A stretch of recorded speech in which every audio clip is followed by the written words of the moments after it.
everyone, thank you so much for joining us for our first museum debate.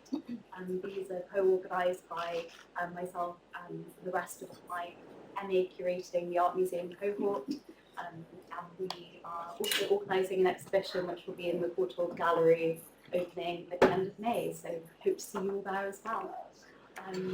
This discussion will focus on the contemporary display of textiles, building on the recent exhibition Unravel at the Barbican, as well as numerous other exhibitions exploring craft and fine art and intersecting the themes of the histories of colonialism, gender, indigeneity, and among other themes. Yes, so we're excited to welcome our panel. Anne Coxon is Curator of International Art at Tate Modern, where she most recently curated Magdalena Abakanowicz, Every Tangle of Thread and Rope in 2022, and she is currently completing her PhD thesis, Loom Thinking, New Tapestry in Europe in 1960s and 1970s. Lottie Johnson is Curator at Barbican Art Gallery, where she co-curated the ongoing Unravel, The Power and Politics of Textiles in Art, a group exhibition of 50 international artists which explores textiles as tools of resistance. Anya Painstill is a London-based textile artist of Welsh and Ghanaian heritage. Combining traditional hand-rug making techniques with Afro hairstyling methods, Anya's practice is largely autobiographical, taking inspiration from her childhood in North Wales, family stories, and Welsh and Ghanaian mythologies. The discussion this evening will be moderated by Amy Tobin, Associate Professor in the Department of History of Art, University of Cambridge, and Curator of Contemporary Programmes at Kettle's Yard. Thank you all for coming for what we hope will be an interesting and thought-provoking discussion, and we'll now hand over to Amy. Thank you.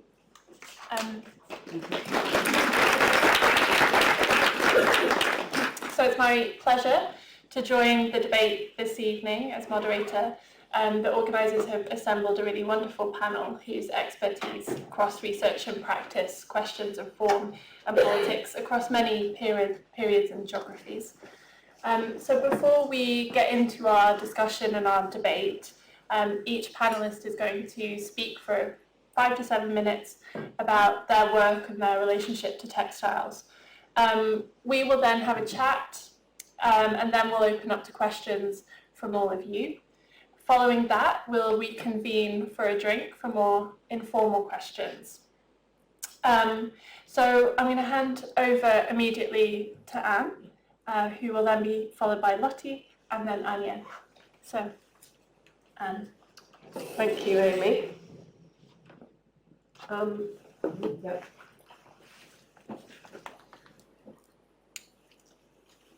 So as I was introduced, I'm Curator of International Art at Tate Modern, and I've been at Tate Modern as a curator since 2002, and when I joined as a young assistant curator, I have a recollection of expressing to one of my more senior colleagues my interest in textile-based practice, or textile art, or however you want to refer to it, and being told that it was not what we do at Tate. So I've started my presentation, well, hopefully this won't be too long, started with a slide here of 3 exhibitions that I curated actually outside of Tate. The first image on the left is of the Jim Thompson Tie House Museum in Bangkok, where I curated an exhibition called Interweaving Cultures in 2004. The image at the bottom middle is an exhibition that was at the Arnolfini in Bristol in 2010 called Craftivism. And the top right is the catalogue from a show that was at the Turner Contemporary in Margate called Entangled Threads and Making, which I didn't curate but had written a catalogue essay for. The point being that I was kind of channeling my interest in other ways at that time, until everything changed. In 2016, I was invited by senior colleagues to begin to research and work on the curating of an exhibition, a major exhibition at Tate Modern of the work of Annie Albers. And I felt like this was the most fantastic thing ever that could happen to me, because finally, I was getting to do a big show of an artist who really, whichever way you want to look at her, was absolutely all about weaving. Annie Albers was trained at the Bauhaus in the 1920s and at one point acted as head of the weaving workshop. Then went off to the US. We did a big retrospective exhibition at Tate Modern, which opened, its first opening gallery, is what you're looking at now. You walked in and you basically saw a big loop. And we had some debate about this as curators, because we said, well, you wouldn't really open a Picasso show with an easel, so is it a bit weird to just walk in and see a loom? And we decided that actually, the fact is that most people have some experience of what it means to paint. You know, we've all been children at school, even if we've never ever picked up a paintbrush ever since. We've all got that experience of applying paint to paper or whatever surface.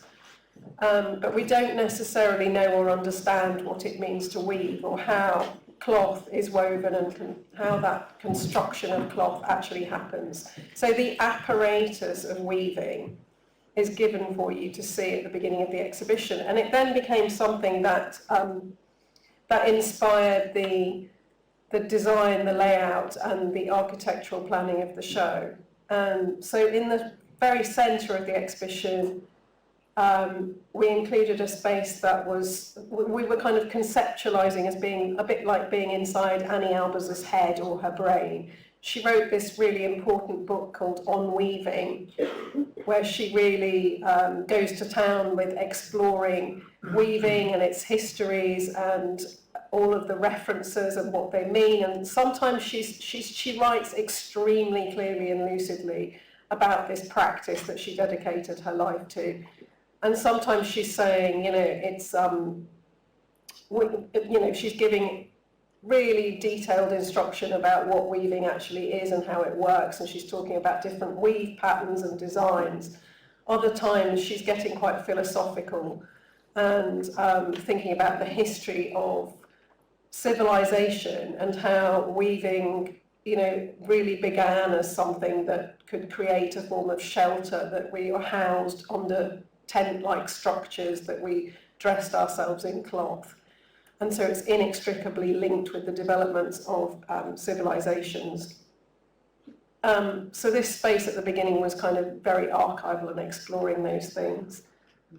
Career highlight, we then saw at the time that the exhibition opened in October 2018 that Art Forum had decided to put a work by Annie Albers called With Verticals on the cover.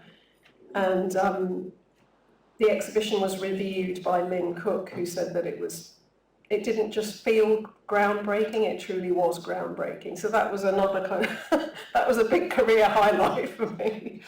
But also, I think that this, you know, this sort of, in a way, symbolised the beginning of a shift that we were beginning to see, where the art world more generally and more broadly was beginning to accept textile practice and to be showing a kind of an interest in textile practice beyond what had been in the previous decade. We've acquired various works into the collection at Tate, and this is just to show you that as a kind of example of one particular situation, there's a work. This is a photograph that I took on my camera phone on the left of art handlers installing a display which brought together two works, a painting by Agnes Martin, which has been in the collection for years and years and years, decades, and a work by Lenore Tournay, which was more recently acquired, a hanging textile piece. And the two women were friends. There's some speculation that they may have been lovers. They shared, they both lived in the same artistic community in Coenties Slip in New York. Agnes Martin wrote for Lenore Tournay's first solo exhibition catalogue. And yet somehow, Agnes Martin had been in the collection for years and years with this painting. She's very well known, well respected, extremely high auction value of the works, etc., etc. And then Arnolfini, we felt like we were introducing for the first time. Just another couple of examples of works that have been acquired and shown in Tate's collection. This is Cecilia Bicugna's Red Kipu Wu, which some of you will remember, or if not, you may remember her installation in the Turbine Hall. And we've also acquired things recently into Tate's collection. So, for example, these G's Ben quilts. I'm sorry about the really terrible, slightly out of focus image here, but in a way, this has kind of taken us in a direction that at Tate that we hadn't previously been in with the acquisition of artwork. So the collecting strategy at Tate, as with many other art museums, has been very much, I would say, very artist-led. And by that I mean, we've looked at acquiring works by artists from different regions of the globe, and we've looked at strategies to do that and to open it up and to build and to expand.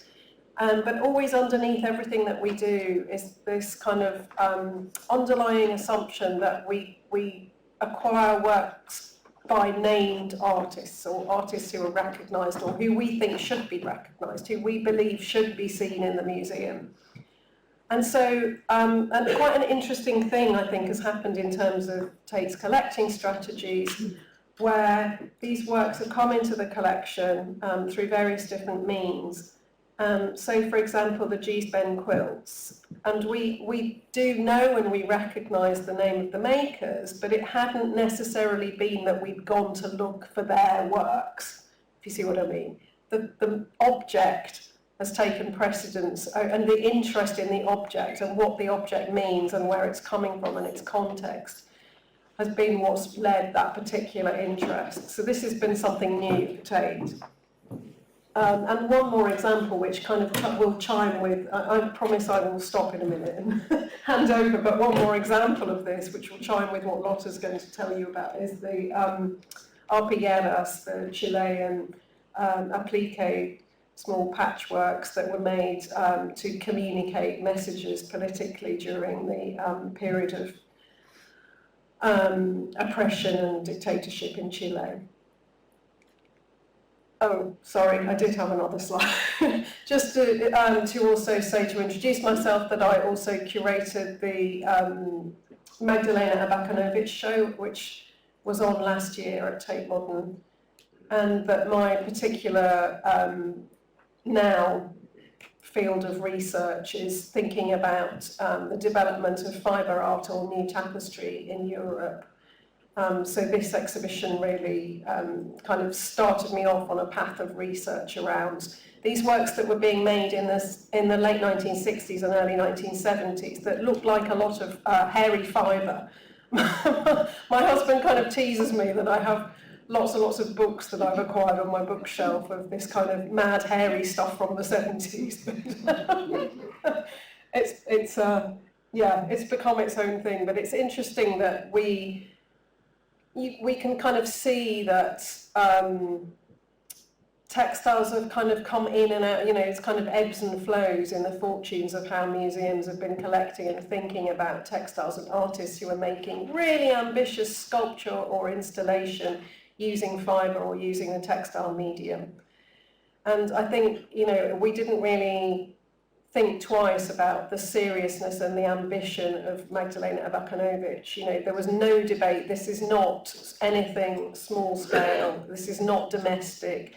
This is hugely ambitious, hugely emotive, environmental sculpture that she was making. And we tried to reflect that very much in the show. There we go. So that's me, and I will hand over. Thanks, Anne. Take the mic as well. So some of you might have seen Unravel, the power and politics of textiles in art at the Barbican. which is an exhibition that really drew from a collective recognition of how many living artists were incorporating textiles into their practices. Specifically, though, harnessing their potential to communicate vital stories of resistance, of rebellion against systems of violence and oppression, as well as to express narratives of resilience and love and hope. And it's no coincidence that I think research for this project began in 2020, and the backdrop of the COVID pandemic kind of became quite influential for our thinking, along with a kind of period of global unrest, Black Lives Matter movements across the world. And yeah, textiles became a kind of way to think through what is it about the medium that makes it so subversive, so resonant, and so capacious a medium to ask really charged questions about power and to ultimately try to reimagine the world. I'm just going through some details here. And as Anne said, textiles are really an intrinsic part of our lives. We're swaddled in them when we're born, in a very basic sense. We're wrapped in them every day, and we're shrouded in them when we die. But for us, what became really interesting was that the idea that embedded in a single thread is a material history that reveals ideas relating to gender, sexuality, labour, class, ecology, histories of oppression, extraction and trade, which I'll talk about a little bit more in a moment, and ancestral knowledge systems. One of the things that we were particularly interested in across geographies and cultures was how these techniques of sewing, stitching, braiding, knotting, weaving and more have been passed down generations for centuries. So this isn't a new development, although we were beginning to notice it in contemporary practice. Textiles really have this kind of intimate bodily form of knowledge, but despite their sort of deep-rooted vitality to our lives, they've been historically marginalised, so most often with a sexist lens, seen as a feminine or domestic pursuit. But also, for centuries, textile practices have been censored or destroyed for fear of their power, understood and valued as craft in opposition to fine art, which I know we'll talk about a lot together.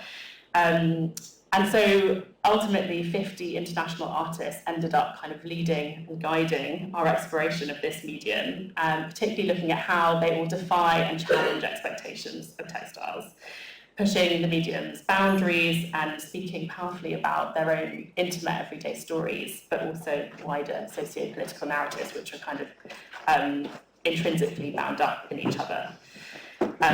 But it's important to say that this project built on a huge amount of existing scholarship and knowledge. So we were guided by Julia Bryan-Wilson, whose work many of you will know, who is author of the book Fray, Art and Textile Politics, and she became our advisor and was a kind of provocateur throughout the process. And other influences include the work of curators and scholars since the 60s, actually, where the kind of show begins. In terms of those are the earliest works from that period. The works of MoMA curator Mildred Constantine, who staged exhibitions focused on textiles from 1969, and also other scholars like Alyssa Arthur and Jessica Hemmings, who I really encourage looking up if you haven't read their work. But what was important to us was not dictating a linear chronological history of fine art. That wasn't interesting to us as a curatorial team. We instead wanted to explore how textiles themselves are wily, multi-directional, they often meander in many different directions, and resist how we want them to act. So instead we wanted to craft a porous hybrid exploration of how textiles have specific power, knowledge, and political potential. And so the exhibition is organised in these sort of thematic dialogues between artists across generations and geographies. So I'm just going to whiz through some of the sections, and I might skip a couple just for time-wise. But one of the things that really shaped our research into textiles was how artists have played with the gendered associations of the medium and challenged binary conceptions of gender and sexuality. And the starting point for this thinking in particular was the phrase subversive stitch, which is borrowed from feminist art historian Rosisa Parker's 1984 book of the same name, in which she unpacked how textiles have been dismissed as women's work and how women have pushed back against those associations and actually harnessed them for their potential for subversion and resistance. But we wanted to kind of bring those ideas into the present, because that book particularly focuses only on women artists. So this section of the show that opens the exhibition gathers artists of multiple generations and genders who each respond to specific socio-cultural contexts. I think I've lost. Your mic's gone on. Hello, can you hear me now? I can talk very loudly as well. But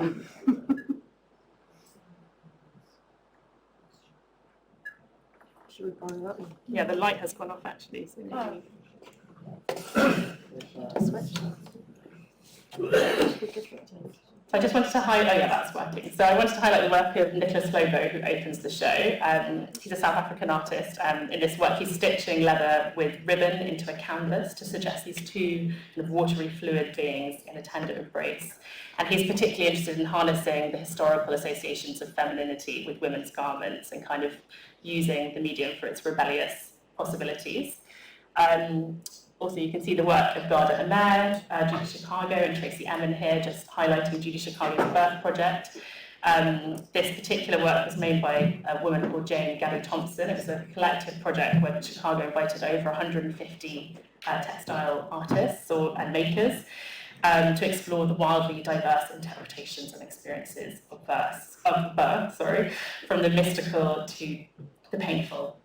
And she was particularly interested in, of course, challenging this history of male painters that was so celebrated in the art historical canon versus this incredible array of needle techniques that just didn't have the same kind of recognition. So the next section of the show is called Fabric for Everyday Life, which is really reflecting on the emotive power of the medium's day-to-day use and significance. So here we're looking at an installation by Sheila Hicks, leader of the fibre art movement in the 60s, whose work really challenged the prevailing hierarchies between art and craft at that time.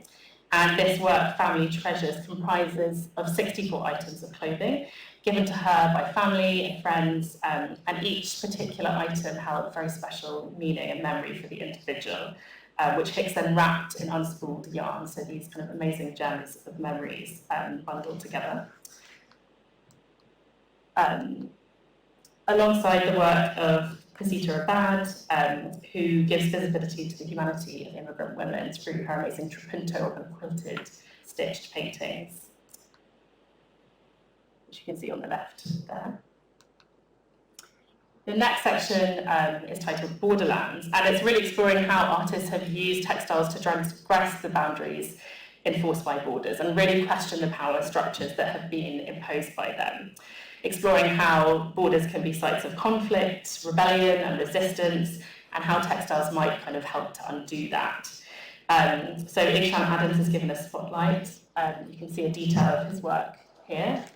And his work really grows out of his exploration of so-called desire lines in post-apartheid South Africa, which are these informal pathways created over time through footfall, which act as shortcuts across imposed boundaries by the South African government. And the artist sees these as a kind of symbolic act of collective resistance. And this is, I think, an example of a work in the show that you might not immediately think is a textile, but the work in the background is a tapestry. And Ikshan really interprets textiles in the kind of most porous, expansive sense of the word. You can see this kind of copper wire threaded with beads that makes these amazing cloud structures.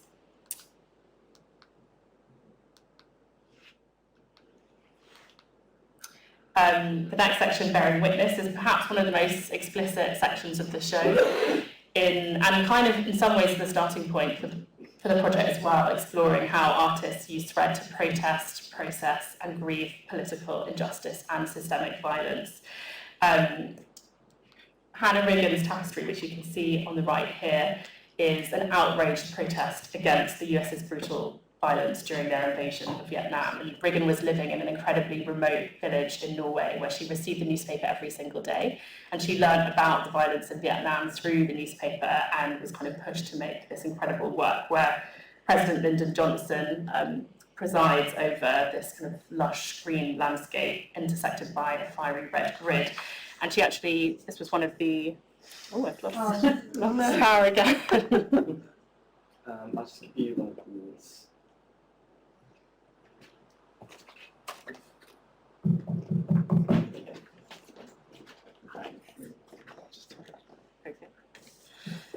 This is one of the, can you hear me now? One of the only works where she used artificial dye to get that kind of blood red colour that you can see intersecting those fields.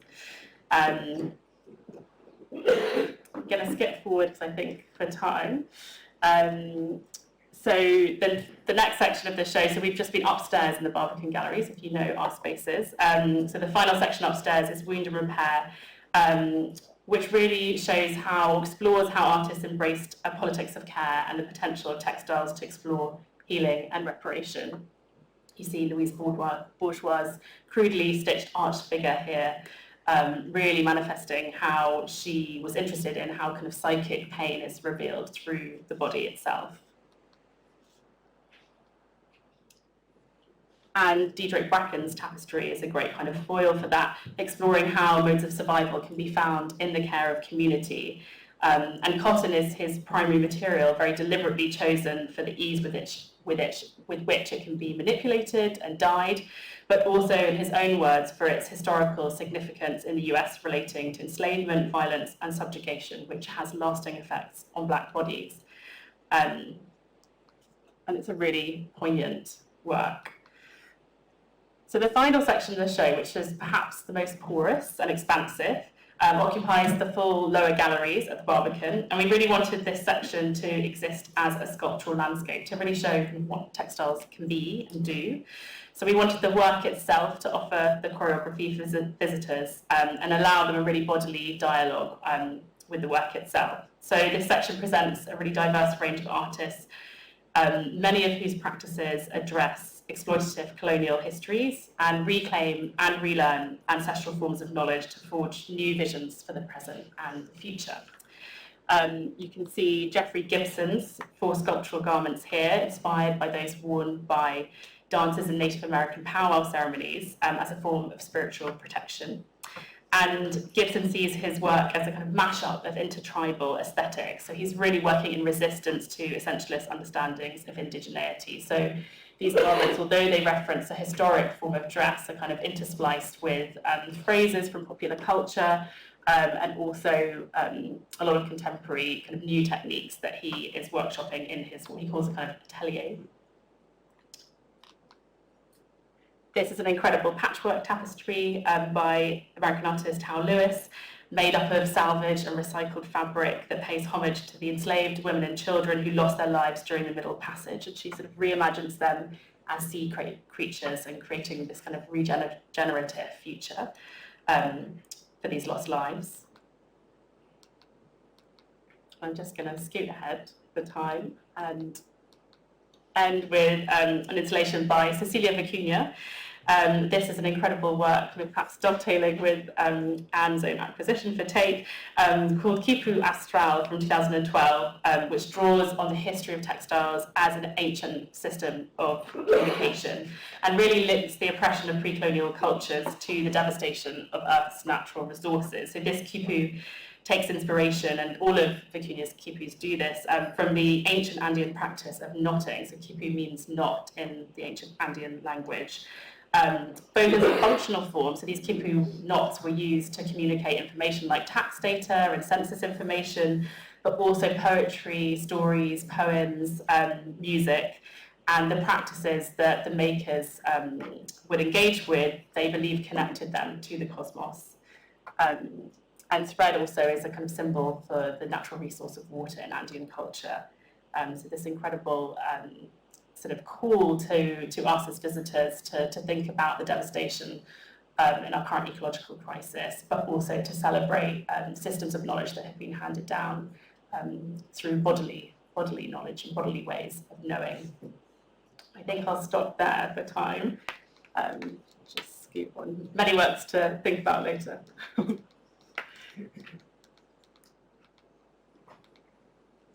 And I'll hand over to Anya. And also hand over the mic. My name's Anya Paintsell.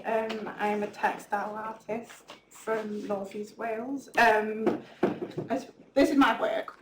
So all of it, mine is over probably like the last 2 years. I mainly use like traditional rug hooking techniques from kind of like punch needle embroidery to latch hooking, and I was taught these techniques as a kid, mainly from my grandma and like my great aunties and my great grandma. So it's a real kind of ancestral tie to me. So I hadn't studied art because I dropped it when I was in like year 9 because went to a really weird school. And like the art teacher was also like the RE teacher, and I had like a lot of arguments in RE, and we had to make like weird religious art. So I just thought it was really boring, so like I dropped it, and then I left school when I was 16, but I've always like kind of had a textile practice since I was about like 11 or 12. It hasn't always kind of this is the end, sorry. It hasn't always looked like this, and also my work's become larger and I use a lot more different techniques, and even though I did go to university as an adult, I was already making textiles, and large elements of my practice, I'd say, are self-taught.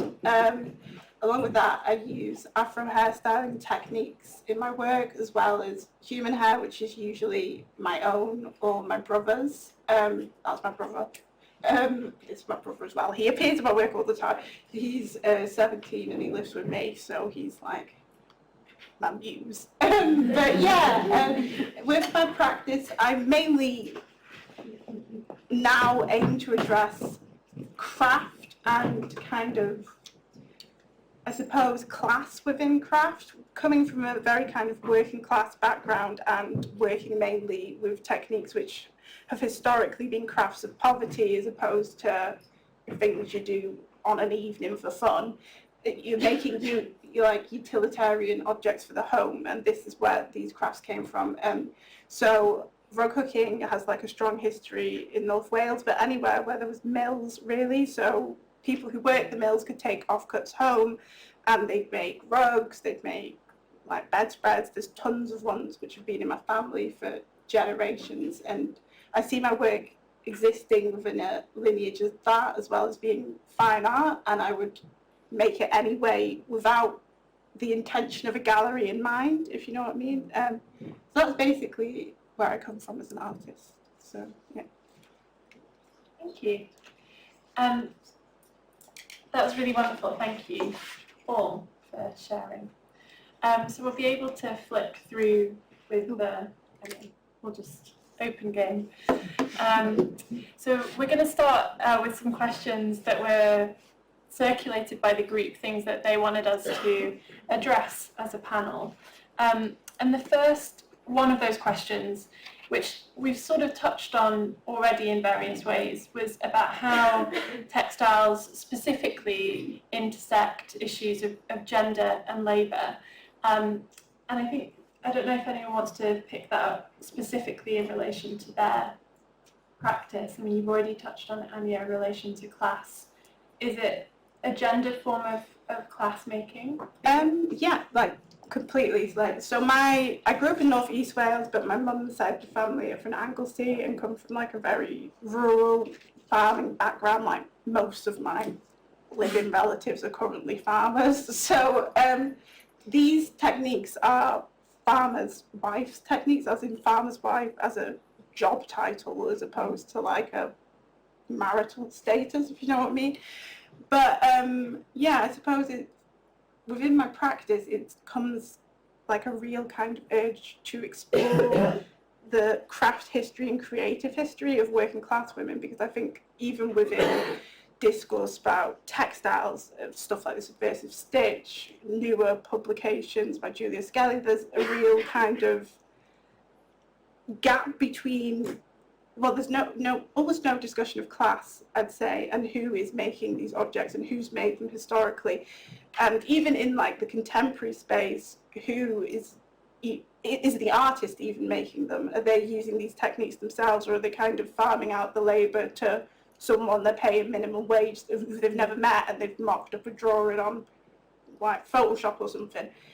That's incredibly important to my practice. The fact that I make is important to my practice because it's fun and I like doing it. And I suppose like the question of textiles being subversive and addressing oppression with textiles can't be had without saying a lot of artists don't make their own textiles, and they have no kind of like input into the creation of their textiles. So I suppose there's the gendered labour, but who's actually doing the labour is always an important part to me. Like, it makes me really sad when I like meet artists like I've adored for years, and they're just like they've got it made by some other person and they've had virtually no input, and the person who is the skilled craftsperson is just like, well, nameless. And it's still like this thing. Usually women, usually highly skilled women, are kind of just pushed to the side for people who have good ideas. And it's like, well, ideas might be good, but your hands are a bit crap. Like, make a drawing. If you can't do it, then I don't see the point. Like, you can't have these conversations, and you can't expect your work to do that. Yeah, anyway, I'll pass the mic to someone else. I'm kind of chomping at the bit to respond to that because you said so many things that really chime with me. So I also am from a rural farming background, and I think that my passion for textiles has also come from my grandmother, who was somebody who was always, like, her hands were never still. She was always making things and was probably a very artistic, creative person who never had the opportunity to, you know, express that in a way that was through education. But also thinking about that thing of the invisible people, the invisible makers behind artworks as well, is such a really, really good and really important point. And it did make me think as well of when you were just talking about, you know, being good with your head and good with your hands. Millions of thoughts in my head, but one of the things that I think really interested me that was coming out of the writing of people like Annie Albers, who did have the opportunities and who did make this a career. But she was writing very much about what it means to be making and thinking with material. And that, I think, has been a kind of thing that, for me, has opened up a way to think about this whole art-craft question. Because if you believe art to be something that is primarily and expressed as an idea, as a cerebral thing that can be farmed out or made by somebody else, then obviously this is how you sustain this distinction between art and craft. But if you see that there is a way of thinking through making, or thinking with your hands, or materially, or that the material can lead you in certain ways, and that textiles, I mean, it very much came in what you were saying as well about textiles.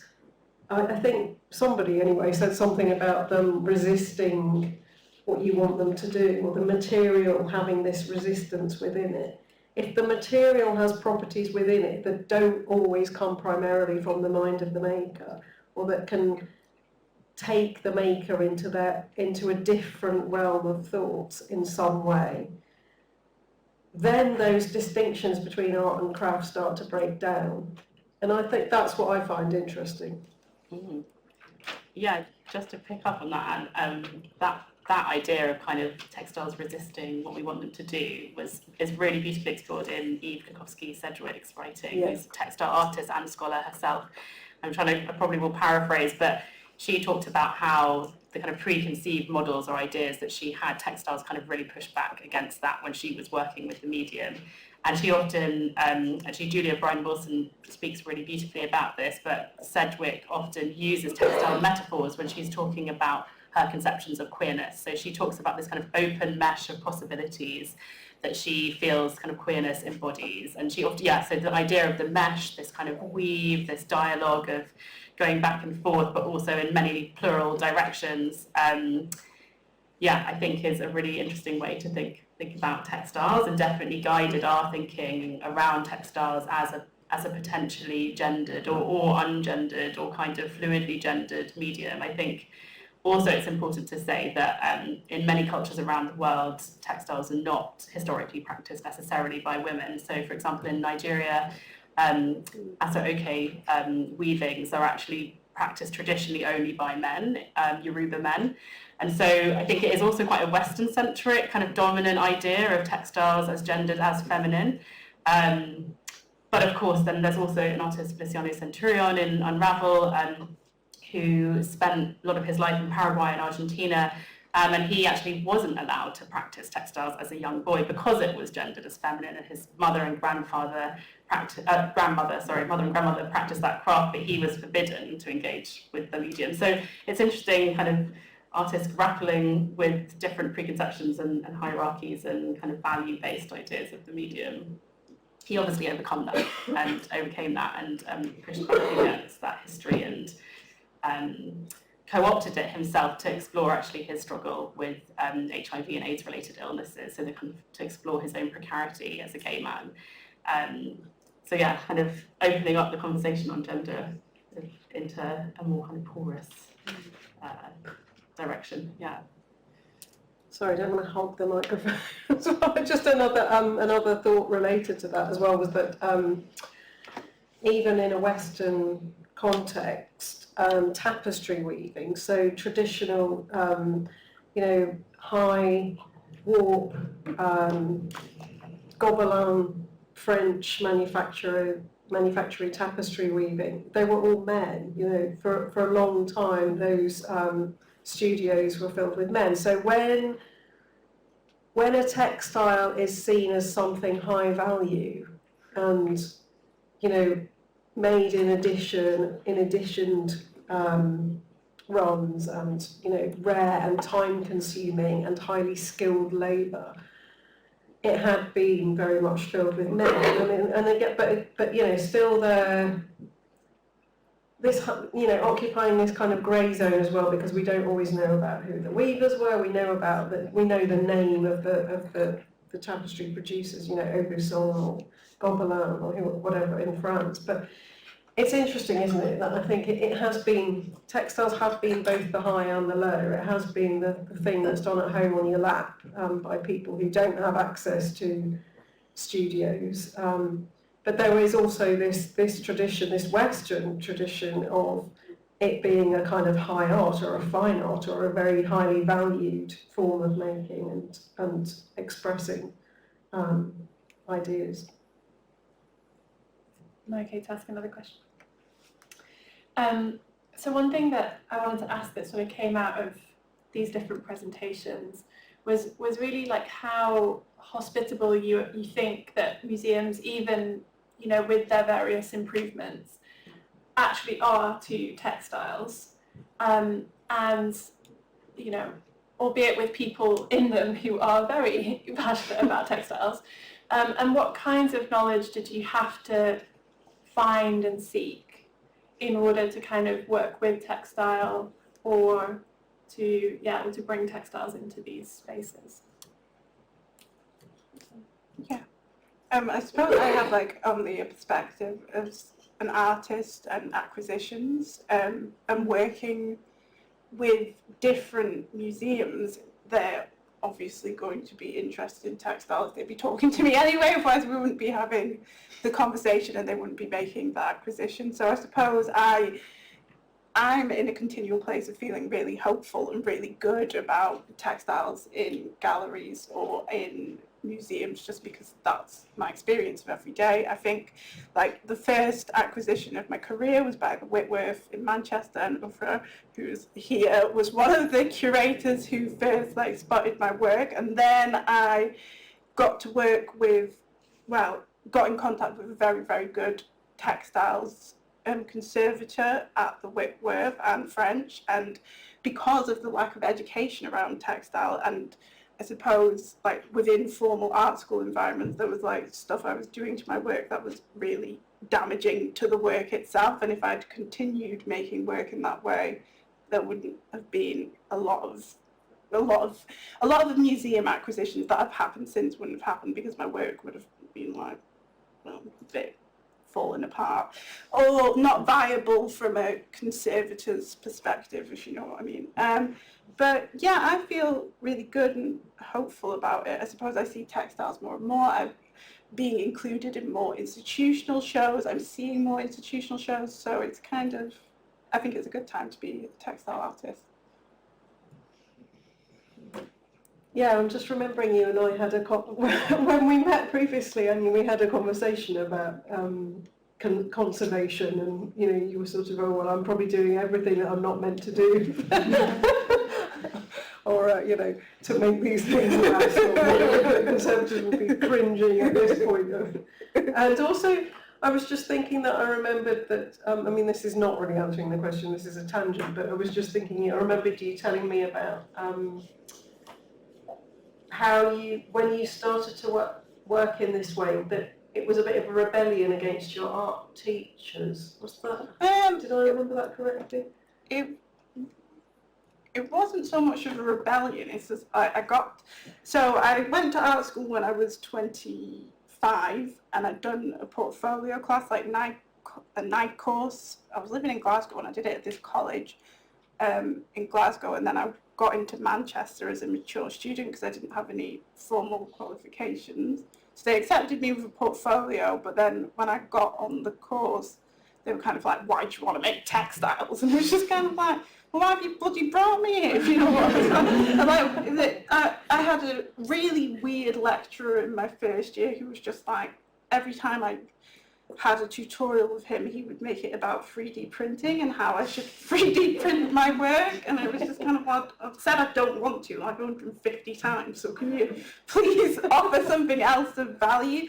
And then my second year tutor was an amazing feminist art historian, but she was just like, you need to do performance art, and it was just kind of like, no, why can't I just make textiles? Like, you're not going in the painting studio saying that the painters need to roll around on the paintings they make. And there was a really kind of clear, I wouldn't say bias against my work, but this idea that my work couldn't stand alone as being textile. And now it's ended up like really weird because obviously I had Whitworth acquisition, and that was in my third year of university, so it's like the local museum and all the students go there and all the lecturers who were just like, and it was also the exact work as well, so I'd made the work that was in the Whitworth in third year, and one of my tutors was like, it needs to have a fringe on it or something because it's too white, or and was really, really critical about it, and now it's ended up in the best museum in Manchester, so every time I go see it, I'm just like, ah. So I think there is a lot of, I think education in particular has not caught up with the textiles. I don't want to say boom, but the way that I see in the commercial market, at least, that textiles are being popularised and the amount of people making them. Because literally every turn they were like, no, don't make these, and it was just kind of like, why? But yeah, sorry. Yeah, I mean, I think the Whitworth obviously has this, it's always had this amazing textile collection, and its position and where it is, and the history of textile manufacture in the region and stuff. There's reasons for it. I mean, I suppose my position of coming from Tate is, this is a very different kind of a museum with a very different kind of collection. But it just, I think my story of, having started saying, well, actually this is what interests me, and being told it's probably not appropriate, and then to being where we are now, where I'm allowed to run with it, and this. But I think it also just shows that museums, what are museums? Museums are collections of people, and when the people change and there's a particular kind of energy, and it will kind of shift the collecting strategy in a different way, and then suddenly things open up and take a different direction. They are just really a body of people, as well as a complicated and long history of different bodies of people. Yeah, I was going to say also that I think it's probably thanks to shows like yours, Anne, that we were able to do Unravel at the Barbican. I mean, there was very little resistance internally to the exhibition when I proposed it, but I think, seeing other institutions embrace textiles so wholeheartedly, and seeing the audience responses to shows like that, I'm sure influence certain people's decisions within the Barbican itself. And and the exhibition is curated in partnership with the Stedelijk in Amsterdam, and they actually have a really interesting history of collecting textiles, actually since the 1930s. They were one of the only, European museums who are really acknowledging textiles as an art form, although they were kept in a kind of separate department.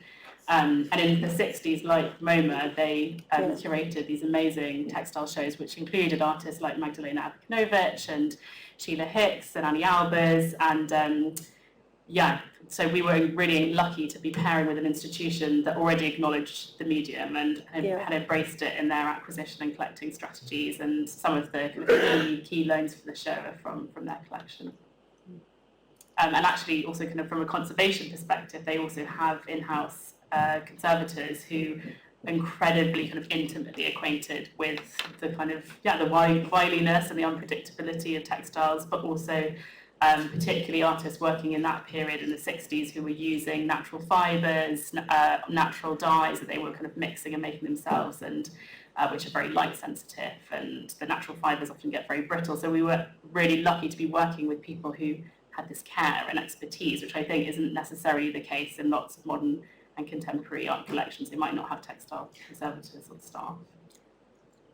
That's reminded me that when we were bringing works in and getting them out of their crates, and for the Magdalena Abakanowicz show, you kind of take these things, they're almost like animal hides or, massive bear skins or something. You take them out of the crate and kind of unroll bits and lay them out on the floor so that the fibres can kind of relax. And some of the conservators were doing this thing where they were sort of combing the sisal and horsehair fibres, and I said, "Oh, what are you? You'll like this.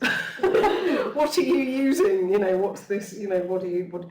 And they said, "Do you have like Afro hairdressers around where you are? Because we could do with some more of these tools." And this is what they were using, was the combs that you would use to tease out your hair. So I thought that was quite an interesting anecdote. I don't have anything.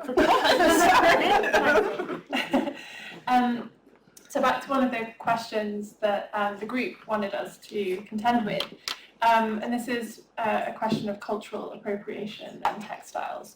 So how do you kind of think with or deal with artists who are invoking techniques, materials or imagery that are specifically located, and particularly in relation to kind of indigenous cultural forms and practices in the present and contemporary art or in historic art? Like how do you think about the way that those techniques circulate, and does it get close to, is it cultural appropriation?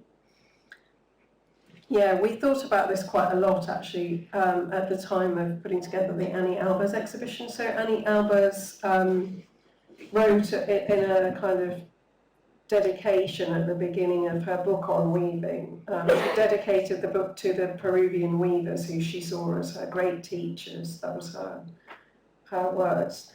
And a bit like Cecilia Vicuña as well, that she was very, very interested in this ancient Andean forms of weaving. And there were various publications that came out that she had read, that Sheila Hicks, I think there's a story that Annie Albers, when Sheila Hicks and Annie Albers met, Sheila Hicks found out that Annie Albers was the person who'd got the book out of the library that she wanted to read on the Peruvian weaving techniques. And it was something that, when we thought about if we're going to borrow, we're going to bring in loans of textiles from the British Museum or different things, would it be possible to think that these Bauhaus weavers were, culturally appropriating the pre-Columbian and other forms of textile? I think that my way of kind of coming to terms with that, if you like, was to think very much about this being about techniques, and with Annie Albers, particularly her kind of admiration for the techniques, and the techniques are something that can be learned and copied and reformed into something else. So yes, in a way there is an element of appropriation, but there's also a huge amount of respect and this passion for a sense of something being kind of timeless in a way. And this is a word that comes up a lot in all of the material that I've been reading about the fibre art of the 60s and 70s, is how it was both trying to be modern and modernist, but also was referring to these really ancient and timeless traditions.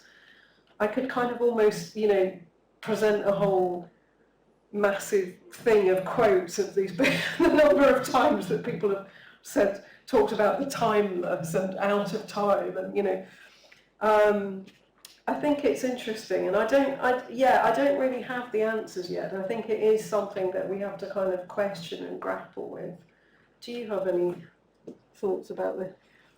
Well, I guess the question we kind of grappled with a lot with Unravel, and we sort of tried to answer through these intergenerational transcultural dialogues in the show. So, for example, the work of Lenore Tawney, who also, like Annie Albers, studied a lot of Peruvian and many other cultures' weaving techniques, and these really opened up kind of experimental ways for her to push the boundaries of textiles herself and experiment with sculptural form. But we wanted to really pose Lenore Tawney in dialogue with artists like Cecilia Vicuña, or an artist like Mrinalini Mukherjee, who's an Indian artist who was who was drawing on her own history of local craft and kind of macrame in India to make these incredible deity-like beings. But then also a young artist like Sarah Zapata, who's Peruvian and American herself, who's drawing on her kind of own dual heritage. So kind of, placing these artists in dialogue with each other and allowing actually these frictions to exist. So an artist who acknowledges their debt and is literally studying, copying, reframing, reinterpreting other cultures, like Lenore Tawney, and pose her in dialogue with artists who are very much drawing on very specific Indigenous histories that relate to their own lives and family heritages. We kind of wanted to allow those tensions to exist together, and kind of I don't think we have an answer in the show, but we wanted visitors to kind of encounter those dialogues themselves and ask those questions. Do you want to say more about mixed heritage? For me, when I think about cultural appropriation, particularly within adopting certain techniques within your practice as an artist, I think there's what should be at the core of it is it causing tangible harm to communities, and are the people who created the techniques being acknowledged, and is there reverence to them in whatever's being with both the artist and the institution? Because I think there's, with a lot of things that I would consider to be cultural appropriation, they are things which have been removed entirely from their context, and there's just like some person from Colwyn Bay saying they've invented it themselves, when in fact it's not true, or trying to find roots for things which they've clearly taken from Indigenous or African or South American culture and claiming that there's another root for it instead, and it's when it's very obvious where they've kind of taken it from. Being as someone who's of mixed heritage, like being Welsh and Ghanaian, I think that comes into my practice a lot, and I'm particularly inspired by Asafa flags. So my dad is a Fanti from southern Ghana, and Asafa flags are traditional kind of military flags that came out of essentially contact with Europeans. They have a lot of kind of heraldic tradition type things like dragons. A lot of them feature Union Jacks. They have a very complicated and fraught history and have come out of colonialization and are a shared relationship. So I suppose they are an appropriation in a way, and then they are now being appropriated, and then I take a lot of, they're figurative, so I take a lot of, I suppose, influence from them in my work. But yeah, I think harm and lack of acknowledgement is the biggest issue of cultural appropriation. Yeah, I mean, what you're describing is kind of like points of contact, isn't it? And that those can be abrasive or antagonistic, but they might also kind of open things up too. And it's funny that you both showed Cecilia Vicuña and the quipu, because a lot of those quipus, especially the later ones, they don't actually have very many knots in. And the point is that there's a quipu with no knots. It's not saying anything. Well, it's not saying anything to, take Cecilia's phrasing. But the point of that is not to say that nothing can be said, but more that we cannot know, what these quipu actually meant. So people hypothesize that they were used to calculate things or to write poetry, but nobody knows, and the reason nobody knows is because of the violent colonial oppression of that tradition and the removal of those epistemologies and knowledge systems in order to allow that oppression to be total, right? And so that's something, a kind of a question that Cecilia's always staging in her work and in those quipu, and sort of wrapping us and enveloping us in that kind of enormous scale. And so sort of thinking with her work or her practice and beyond it, how do textiles, big question, serve to help us understand these kind of forces of colonial oppression or cultural antagonism or even geopolitical contexts? Anyone? Sure.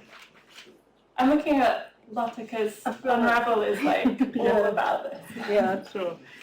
I think I said earlier that kind of we looked at how embedded in a single thread can be all these kind of political ideas, and particularly if you look at a single thread of dyed cotton, dyed in indigo, it reveals this kind of multitude of histories of extraction and oppression. Of course, the histories of centuries of enslaved people harvesting cotton, and then the trade and cultivation of indigo dye itself also being tied up and defined by those histories. So I think the material itself is the message, and artists are, as you said, Amy, Cecilia Vicuña, looking at the quipu itself as a system that was destroyed, literally censored, and that knowledge was kind of feared because of its power, and therefore eliminated during the Spanish conquest in Chile.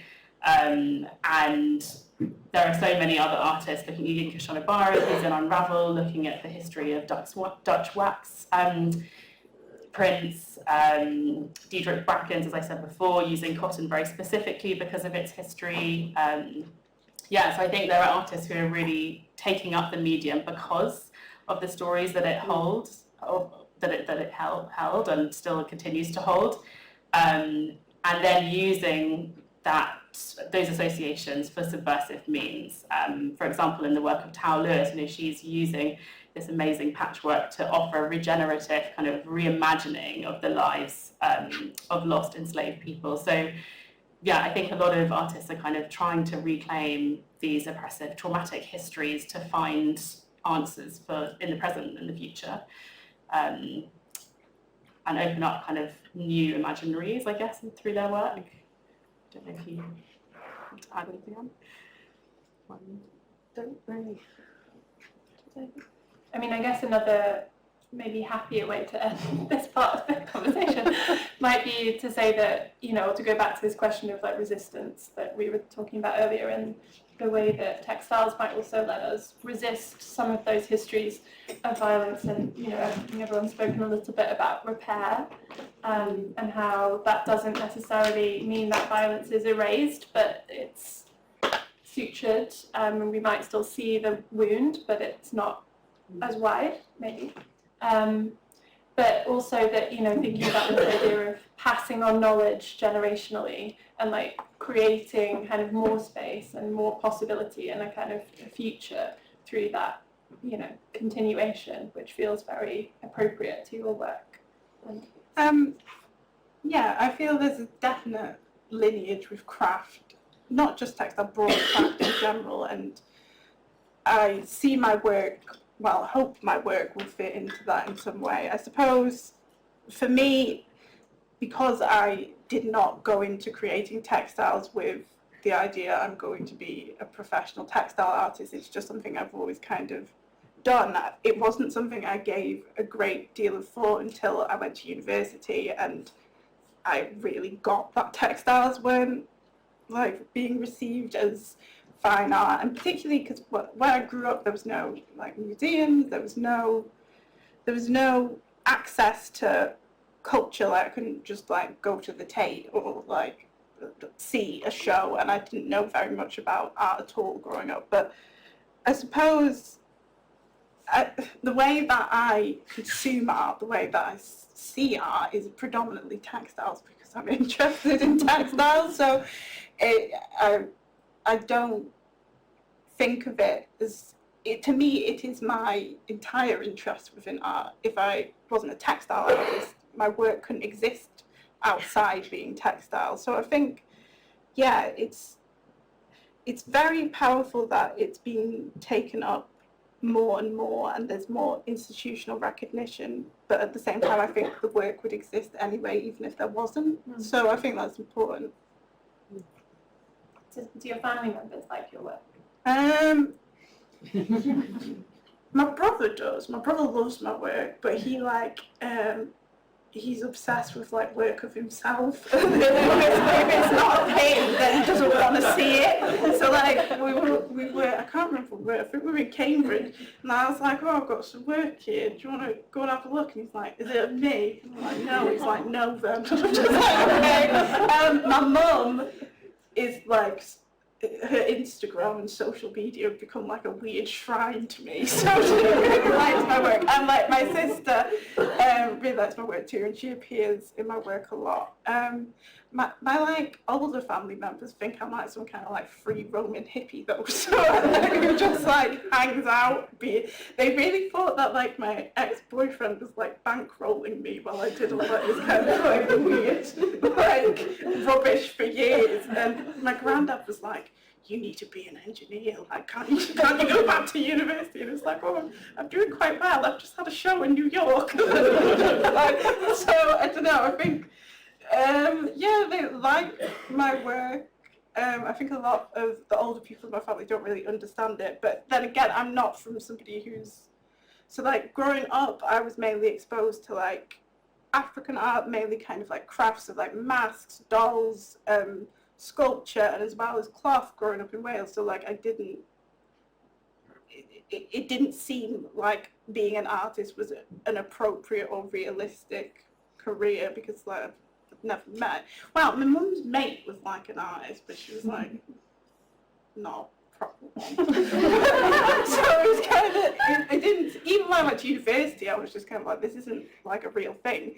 And because I'm Welsh, I still get grants, and I got the max student loan and the max grants, and it was just like buzzing. Like I could actually make stuff I want and have time, because I'd been working full time for so long, and I'd never imagined that it would actually turn into a career. I just wanted like, I had a very horrible job at the time, and I just wanted to do something that I really liked for a while, and then yeah, it ended up being a job. So it's not something that I suppose I ever explored with intention, but because I like textiles so much, I just read about them, I consume a lot of literature and a lot of, like, I suppose, critical writing around textiles. So I suppose, yeah, I think it's quite a difficult question for me.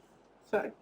No, it's a great answer, and I think it's just really fascinating, this like way that something that came from heritage, came from family, then becomes like something that sustains you as well, and like so many other people are open to, and so created something that continues something but also is doing something new. Yeah, that is like completely how it feels for me. Like it everything and every kind of element of my practice, from the hair to the fibre, was incredibly organic. Like because I grew up in North East Wales and I've got Afro hair, I started learning to style like my own hair as a kid, because you'd have to travel like 200 miles to get your hair braided, and then because obviously I didn't grow up with a lot of money, I'd start looking dusty after a couple of weeks. So I started to learn how to like unbraid my hair and make it look nice, and then I was learning these techniques from my grandma, and then I realised there was like a particular style which uses the exact same tool, but instead of using like rug hooking canvas, you put a crochet hook through a cornrow and pull hair through. So it was a really organic way of finding hair also works in this way, and that I did hair on the side from when I was about like 13 or 14. I used to do it in like after school club, so it was like my little side hustle, and then all through like university and stuff I was doing hair as like my job, like just like in people's houses and within a domestic space, which is really common for Afro hairstyling and braiding. But that element of my practice came so through just like kind of like, hey, these things are the same. There wasn't an intentional kind of academic interest there. It was just these materials work in the same way, and to me that was incredibly interesting. And then I got really into felting human hair to see what would happen to it, and it works really well. But it's just like, I suppose, me, for a fascination with materials and being really obsessed with how things work and recognizing patterns in things that make me interested in textiles. Thank you. Well, we're getting close to our time for adjourning and having drinks, so I think now it's time for you to ask the panellists any questions that you may have. Already I see a question here. I'm guessing this is the roving mic, is that right? Or is there another? Okay, great. So, a few questions. So we'll start at the front here, and then we'll take these two. I might just deliver this mic. Feel safer after the evening we've had. Hi, I'm Rowan. Yeah. How do you say your name? Lottie. Lottie. Hi. You said something in the beginning about the show where there was a part that people got a bodily experience from, and I wonder, we talk quite a lot in textiles, and we write quite a lot in textiles about how it's so much about touch in the making, yet in shows it's so much removed from the touch. And I remember in Annie Alba's there was a part where you could feel the fibres, and I remember that part really vividly as someone who works with textiles, and it was sort of a connection to what I was seeing in a way that didn't require only seeing from, you know, a regulated, safe distance from this work. And I wondered if there's something that we can look at when we're putting on shows of textiles that addresses the tactility of it.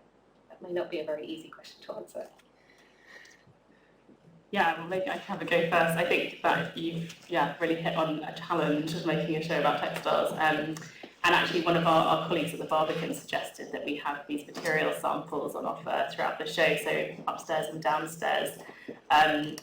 We selected a group of artists from the show who then donated samples to us. So as you walk around the exhibition, there are specific works that you can touch a sample of to really get up close and personal to how the techniques, the materiality of the work itself. So that was kind of our answer of how to grapple with it. But it's not a perfect solution, because of course it's only, I think it's maybe 8 artists in the show who've given us samples, and you probably, as a visitor, want to touch everything. And so those of you who come to see the exhibition might notice there are lots of alarms that go off when you look too close at a stitch, and it's something that we're really grappling with in terms of kind of how to make an exhibition that's all about getting up close, as you said, and touch and tactility and the haptic, and also the bodily process of making, not just experiencing the work. So yeah, like Anne did in the Annie Alba's show, that's kind of one way that we're trying to grapple with it. Anyone else want to?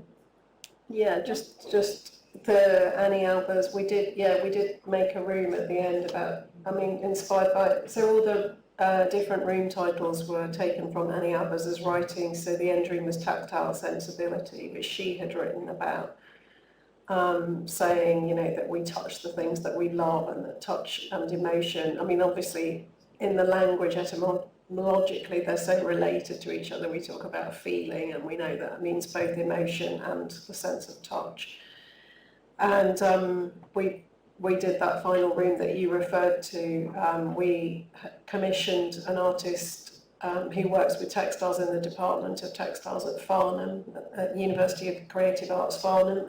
Her name's Louise Renee Anderson, and she wove samples in the style of Annie Abbas, using the kinds of yarns that Abbas was using and the kinds of weave patterns and structures that Abbas was using.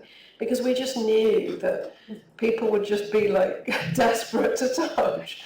Yeah, there is that thing about textiles that the soft, soft or hard or whatever, the prickly or whatever the sensation is that they draw you in. And actually, there's a really nice quote. You were talking about how Julia had been speaking about Eve Kozowski-Sedgwick and her writings, and there is a really nice passage that she wrote about how touch makes nonsense of any sense of agency or any distinction between the object and the person. It kind of makes a nonsense of this. So the object has its own kind of agency, because you always imagine, when you see something, when you interpret the way something feels through looking, just looking at it, and you're imagining that it would feel scratchy or soft or whatever, or warm or cold, or you're always thinking about what it would mean for the person who's made it first. It's always telling you something about how it was made and how it was put there. And, that is also, I think, really can be taken in a broader sense as well, as something that as a curator you have to kind of take into account, all of this construct that we make in a gallery. It's always kind of, it's an action, it's putting things out, laying things out, it's presenting things, it's doing this thing that you can see and experience, you can see visually and you can experience, but you're always kind of adding layers on, or stripping them back, or doing whatever you're doing, but there's an action there, it's an active thing with artworks in a space. I have some perspective on this. Yeah. It's actually a big part of my work to me is that it can't be touched, and it not being touched is very, I think, important to the fact that I have Afro hair in my work, and there's so much, and black characters in my work too, but the black body in general, and having Afro hair, like, people just feel like they can touch you and have access to your body, and portraying this in soft material, and also putting, because I use my own hair in my work, putting it in a space that it can't be touched is something that's quite important to me. And I imagine this is probably similar for a lot of textile artists, particularly people who work with the figure, not going beyond like conservation concerns. Like, there's something that's you see as welcoming and inviting and familiar, but you can't touch it. That is something that exists in a concept itself, I think. Okay, there are lots of questions, so if we can try and be kind on the panel and asking questions to be relatively. Thank you. And I really like how this exhibition displays the both sides of the textile, to see not only the complete works on the front, but also the traces and process of stitches on the back. So it's quite different from painting itself. Painting could only show the front, but textile is kind of like the front and the back, because the back is kind of like a different artwork for me.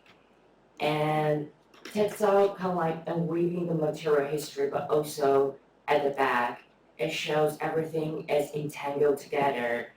It's kind of like messy, chaotic, but also inextricable, dialectical relationships. Could you expand more on this display and this kind of two-side relationship of textile? Yeah, absolutely. I think the work of L.J. Roberts, who is in the first section of the show, Subversive Stitch, is just a beautiful example of exactly what you're talking about.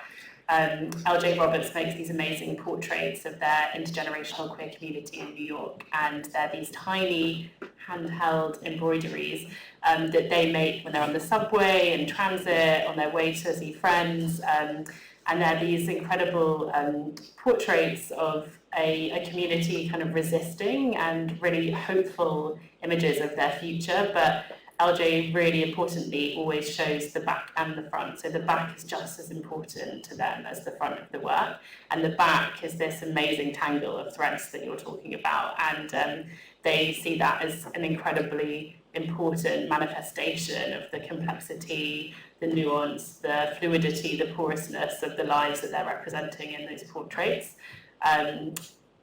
But yeah, that display methodology is then continued throughout the exhibition.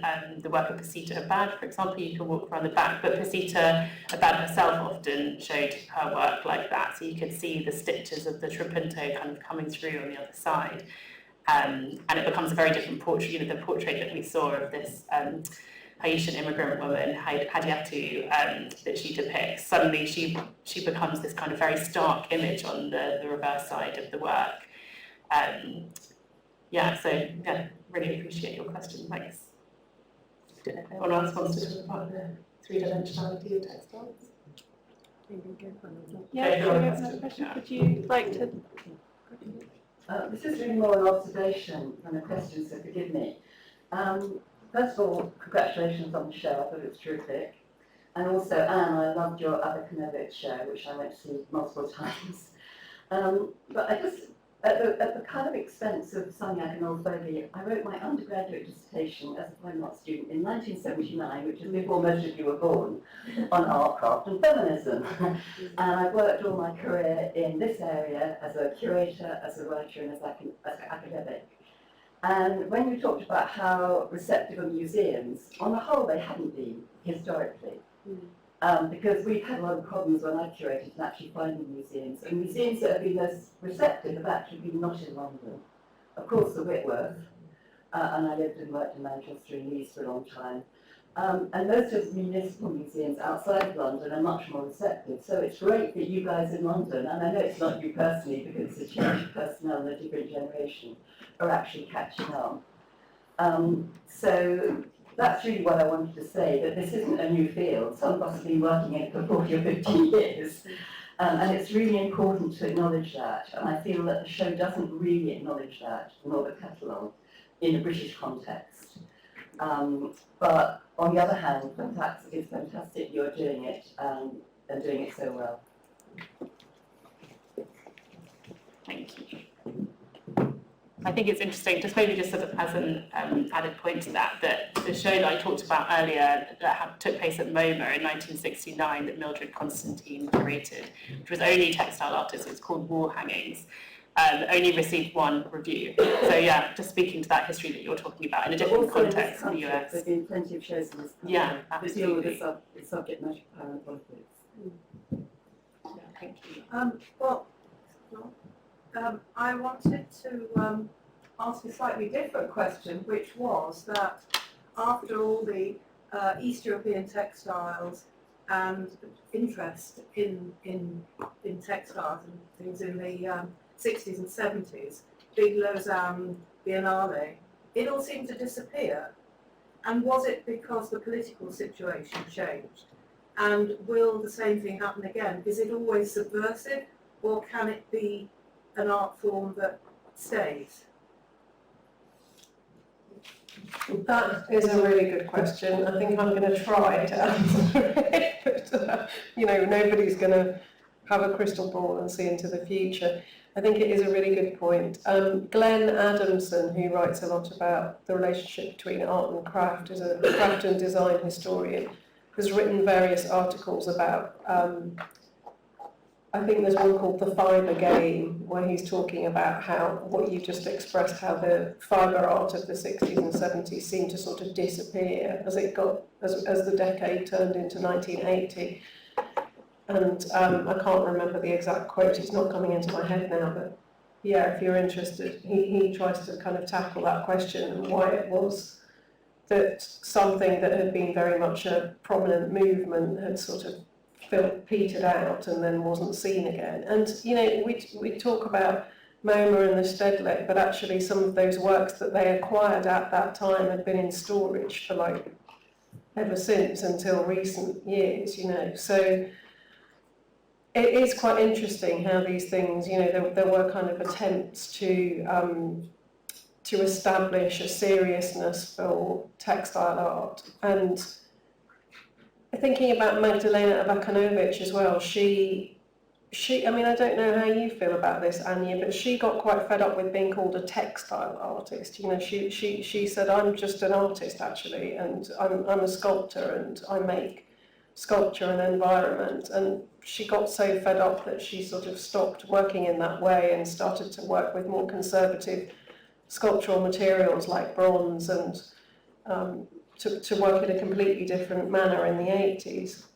Yeah, how do you feel about that? I think it's a bit out of touch with reality. Like, if you're making textiles, you're a textile artist. Like, like, yeah, maybe she wants to think of herself. I don't know. I think there is a problem within textiles that people who see themselves as making craft and people who see themselves as making fine art, there's a hierarchy within that. And I think there's a lot of university and art school educated people who really try to differentiate themselves from makers, and to me it's just like bizarre and weird, and I see my work existing in the same way as any other maker and any other crafts person, and to not call myself a textile artist, I don't see why I wouldn't. Like, what's the point? Like, do I want to be acknowledged in a different way that my work is not just textile, it's better? It's just kind of like, no, it's textile, and I'm happy to be a textile artist. I think there are kind of broader currents as well. You know, there's a lot that relates to what's happening within art schools, and you know how they divide up. Yeah, I agree. Whether and increasingly,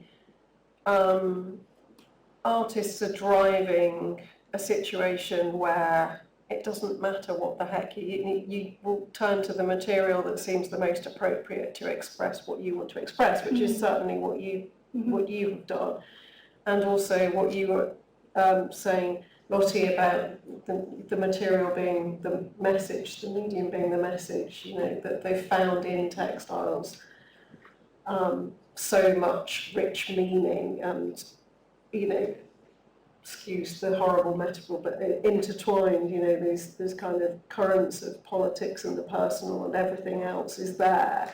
So of course that's what you want to use, this kind of loaded material. So I think, you know, there are many things at play. And I'm also remembering the Alyssa author book that you referred to as well, that she also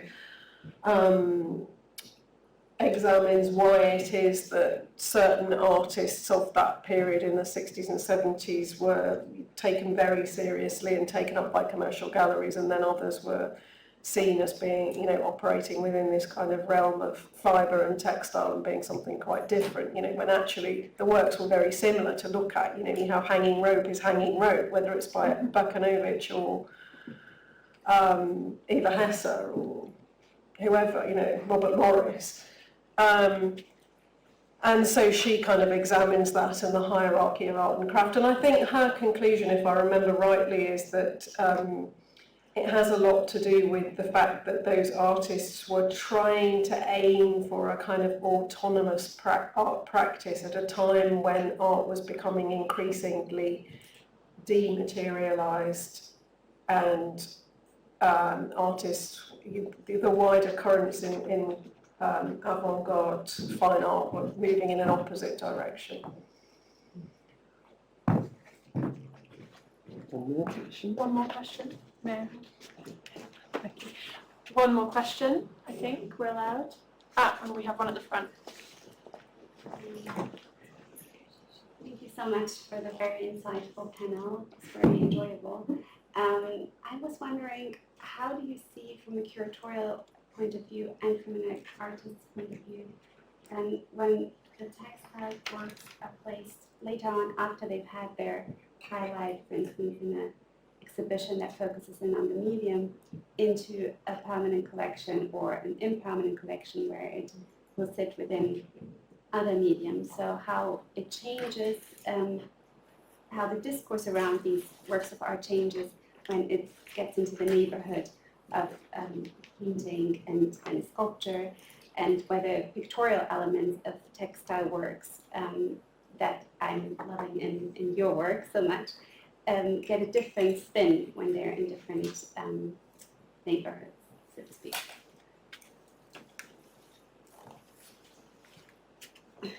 Not sure I understand quite what you're asking. Okay. Sorry. That's okay. Maybe that was a bit too long. I mean that in the shows that you both presented, the focus is on the medium, but how do the works change does the things that we see in the works or the things that come to the fore in the works change when the context changes, when they're placed out of that medium specificity? Oh, So the okay. non-textile shows. Right. Yeah. Okay, I get you. I suppose like there is a lot of, this panel is very textile specific, and I've kept like the, I suppose, talk of my work, all things that are relevant to this panel, as opposed to kind of other elements of my work which would lead to them being included in different contexts. Or permanent collection, I think, permanent museum collections have been a bit odd, but I think places that have permanent displays of work, it's always kind of a bit disparate, and your work will be in a new acquisition room with somebody whose work is completely different to yours, and then they'll get it. I'm in a show in the National Museum of Wales, which is about selfies, and the work they have of mine isn't even of me, and it was just kind of low, and it's next to like a Van Gogh, and I was just like, oh, right, well, it's the poor curation, not to be like rude, but like it was just like they could have Googled it. Also, there's loads of pictures of me standing next to the work, and it looks nothing like me. So I think a lot of people, not that like that it's supposed to be hyper realistic, but it's very clear. And also, I never told them it was me when they bought it either. So it was. I think people like to make things fit when they don't necessarily, and will find a way of doing it because they want your work in a show, which sounds really like kind of not to like belittle you in any way, but I think some things are just a bit. Yeah. I've been included in all sorts of mad shows which have nothing to do with my work at all, but it's just kind of, and especially in museums, and after they acquire the work, and I don't know what's going on, so I'll just find out it's like in a show about Van Gogh, it's something to do with me, it's just really weird. But, yeah, sorry, continue. I was just saying earlier on, actually, that I've always been really resistant to the idea. It's great that the Barbican show has quite a focus on the ways in which textiles and politics collide in artists' work, and that it has that specific focus, because I've always been really resistant to this idea of just bringing together lots of works by artists who happen to use textiles just because they're textiles, because I just think we wouldn't do that with any other medium, and there are so many really specific and really interesting things and rich things that come out of thinking about textiles. And so yes, the political threads and the way that you've set up the sections, I think, is really great, because it makes you think about what it is about the stuff and the way that artists are drawn to it and why they're drawn to it. So I think it's really successful in that sense. But if you had this whole kind of, yes, it's very fashionable for artists to use textiles, and this person, and then it would just kind of fall apart, I think. Mm-hmm. Yeah, and I think, just to kind of go back to your question, I think that hopefully putting the works, for example, that are in Unravel, if they were in dialogue with painting sculptors, I don't think their meaning should change. I think there'll be new dialogues that will set up new connections for the visitors who see them together. And I hope that they just be understood on their own terms. And actually, it's probably important to say that very few of the artists in Unravel define as textile artists. Many do, but not all of them do. And many are just using the medium for its power, for its potency, for its material potential. And I think that was what excited us about the idea of the project as well, that textiles can in many ways be anything, or they can be made to do lots of things. Was anybody resistant to being in a textile show? No, luckily not actually. I think we were very clear that we weren't making a show of textile artists, and that's not to say, I totally respect that identity, and many of the artists, as I said in the show, do define as textile artists, but I think we were interested in looking at artists who are incorporating textiles into their work in myriad ways. So yeah, I think placing them in dialogues with other mediums would just continue to be enriching and stimulating, we hope. Okay, well, that was wonderful. Thank you all so much for your contribution.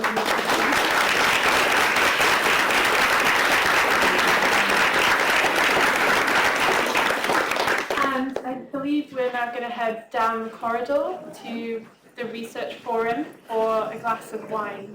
Is that correct? Great, we'll see you there.